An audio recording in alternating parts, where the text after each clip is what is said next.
سلام. امروز درباره شناسنامه و سیمکارت‌های شما گپ می‌زنیم و درباره شرکت برقی تاجیک که به گفته یک کاربر به اژدهای سه سره تبدیل می‌شود.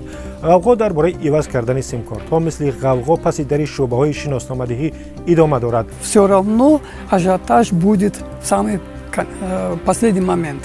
مردم از آن عصبانی هستند که در مدت کوتاه 2 دفعه است سیمکارتشان را به نامشان ثبت می‌کنند. از جمله امید بابایوا که در فیسبوک نوشته است: سال گذشته حامله بودم. از ساعت 6 سحر تا 12 نوبت ایستادم و سیمکارت را به نامم ثبت کردم. اکنون با بچه 9 ماهم پس در شعبه شناسنامه‌دهی بیستم و باز برای ثبت سیمکارت بروم. اگر نشد تمدید خیلی بد، اگر نشد باید می‌دونم. مدینه نورالله هم میگوید وقت برای این کار ندارد و نمیداند که فرصت برای سیمکارت مییابد یا نه. در کارخانه دولتی کار میکنم. روز کاریم ساعت 8 سر میشود، ساعت 17 بیگاه از کار میبرایم. وقتی عوض کردن شناسنامه ندارم. 3 مرتبه روزهای شنبه رفتم، از آدم بسیار نوبت نرسید و خانه برگشتم. نمیدونم عاقبتش چی میشود. از ماه فوریه تا امروز نزدیک 2 میلیون اگر ثبت شده باشد، حالا که نزدیک به زیاده از 6 میلیون داریم. خیلی وای است. من گمان میکنم که باید تمدید شود. کاربر دیگری در وبسایت رادیو آزادی گفته است 2 دفعه به شعبه شناسنامه‌دهی رفتم، پر از آدم. بعضی زنها با طفلانشان هوا گرم نفس گرفتن نمی شود و فکرم دیگر سیمکارت استفاده نمیبرم چون حیاتی 20 سال پیش. قسمت انتقال алоҳида фақат масъалаи интиқол ва тақсимот алоҳида масъалаи тақсимот. مسئله دیگری که این هفته بسیار بحث برانگیخت درباره تامین خانه‌های شما با نیروی برق است و درباره شرکت برقی تاجیک. اگر وبسایت رادیو آزادی را خوانده باشید پس میدانید که شرکت برق تاجیک را 3 قسم میکنند تا کارش بهتر شود.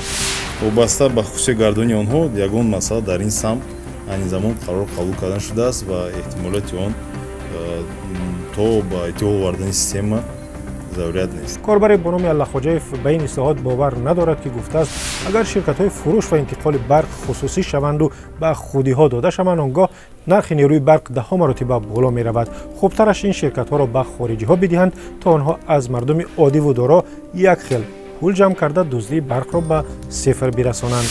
فروخ برق تاجیک را به اژدهای یک سره مانند کرده و گفته است آبا اکنون اژدها 3 سره شد. یک دهان را سیر کردن نتوانست، 3 دهان را چه خیل سیر می‌کند. کاربر دیگری با کنایه خود را معرفی کرده و گفته است اول ماه پول برق را میپردازیم، خش‌ها پول ندهند ای ما چی؟